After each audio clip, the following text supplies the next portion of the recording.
부산진 믿음의 가족 여러분, 오늘도 주님 안에서 참 회복을 경험하는 복된 하루가 되시기를 바랍니다. 오늘 말씀은 역대하 32장 24절에서 33절입니다.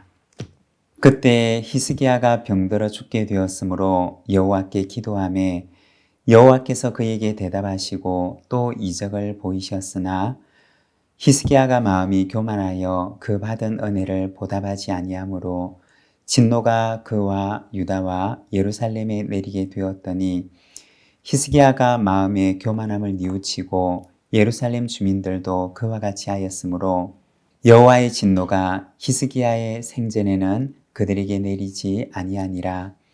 히스기야가 부와 영광이 지극한지라 이에 은금과 보석과 향품과 방패와 온갖 보배로운 그릇들을 위하여 창고를 세우며 곡식과 새 포도주와 기름의 산물을 위하여 창고를 세우며 온갖 짐승의 외양간을 세우며 양떼의 우리를 갖추며 양떼와 많은 소떼를 위하여 성읍들을 세웠으니 이는 하나님이 그에게 재산을 심히 많이 주셨음이며 이 히스기야가 또 기온의 윗샘물을 막아 그 아래로부터 다윗성 서쪽으로 곧게 끌어들였으니 히스기야가 그의 모든 일에 형통하였더라.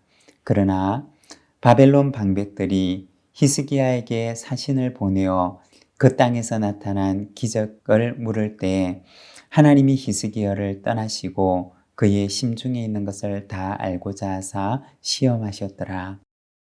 히스기야의 남은 행적과 그의 모든 선한 일은 아모스의 아들 선지자 이사야의 묵시책과 유다와 이스라엘 열왕기에 기록되니라.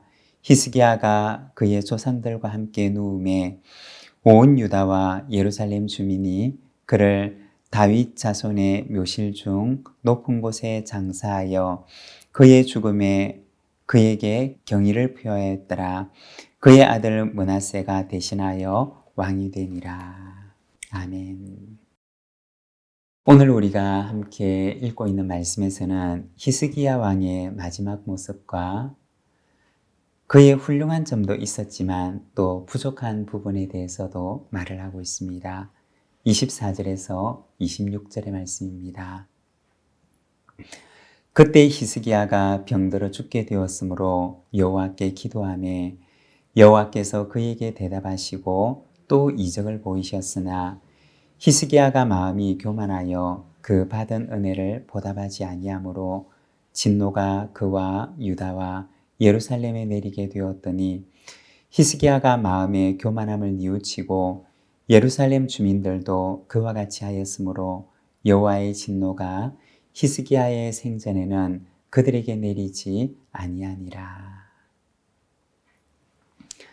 여기에 보면 히스기야 왕에게 찾아왔던 개인적인 위기에 대해서 말을 하고 있습니다.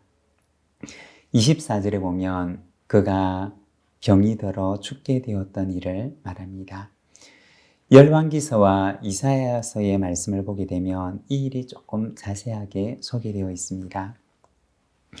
히스기야가 39살에 병이 들어서 죽게 되었던 일이 있었습니다.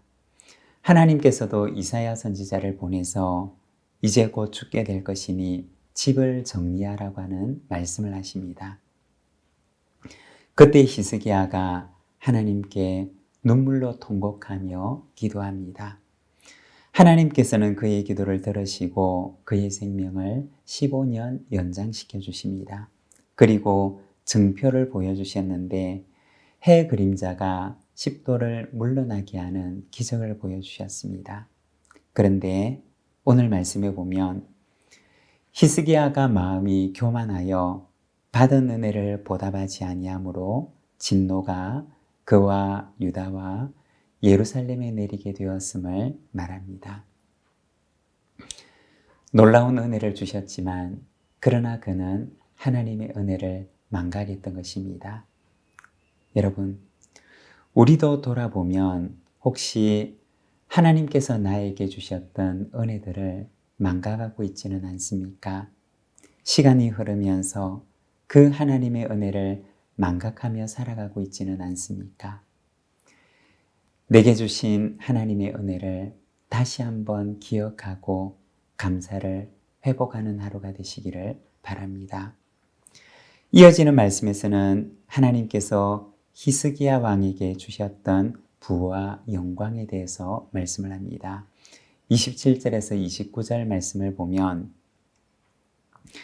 히스기야가 부와 영광이 지극한지라 이에 은금과 보석과 향품과 방패와 온갖 보배로운 그릇들을 위하여 창고를 세우며 곡식과 새 포도주와 기름의 산물을 위하여 창고를 세우며 온갖 짐승의 외양간을 세우며 양떼 우리를 갖추며 양떼와 많은 소떼를 위하여 성읍들을 세웠으니 이는 하나님이 그에게 재산을 심히 많이 주셨음이며. 히스기야가 하나님을 향해서 온전히 충성된 마음으로 행했던 것에 대해 하나님께서 그에게 갚아주시는 것을 보여줍니다. 29절에 보면 하나님이 그에게 재산을 심히 많이 주셨다라고 말씀을 합니다. 하나님께서 주신 복에 대해서 말씀을 합니다. 그런데 31절에서는 또한 그의 교만에 대해서 말을 하고 있습니다. 바벨론의 방백들이 히스기야 왕이 병들었다는 소식을 듣고서 문병을 오게 됩니다. 그런데 그때 병에서 구해주셨던 하나님의 기적 같은 은혜를 증거하기보다는 그는 자신의 부귀를 자랑하게 됩니다. 31절 말씀을 보면 하나님께서 그의 심중에 있는 것을 알고자 시험하셨다라고 말씀을 합니다. 하나님께서는 이 히스기야 왕의 마음을 알아보고자 하셨던 것입니다. 교만은 하나님을 인정하지 않는 마음으로 내가 했습니다 라고 말하는 것입니다. 하지만 겸손은 하나님을 인정하는 마음으로 하나님께서 하신 것입니다 라고 고백하는 것입니다. 히스기야도 때로는 실수하는 모습을 보여줍니다. 그러나 그때마다 그는 돌아서서 회개합니다. 하나님께서는 회개하는 히스기야를 긍휼히 여기시고 그를 용서하심을 보여주고 있습니다. 33절의 말씀입니다. 히스기야가 그의 조상들과 함께 누움에 온 유다와 예루살렘 주민이 그를 다윗 자손의 묘실 중 높은 곳에 장사하여 그의 죽음에 그에게 경의를 표하였더라. 그의 아들 므낫세가 대신하여 왕이 됨이라. 히스기야 왕은 비록 실수할 때도 있었지만 그러나 그때마다 하나님께로 돌아옵니다. 하나님께서는 그를 회복시켜 주시는데 33절의 말씀을 보면 그의 마지막 모습을 보여줍니다. 온 백성들에게 존경을 받으며 다윗 묘실의 높은 곳에 장사되는 것을 보여줍니다. 여러분, 하나님께서는 그를 어떻게 기억하셨을까요? 부족하여도 하나님 앞에서 정직하고 성실하고자 했던 하나님의 종으로 기억할 것입니다. 우리는 내 곁에 있는 사람에게 그리고 하나님에게 어떤 모습으로 기억될까요? 우리의 마지막도 하나님 앞에 아름다운 모습으로 기억되는 저와 여러분의 삶이 되시기를 바랍니다. 기도하겠습니다. 하나님 아버지, 은혜를 감사합니다.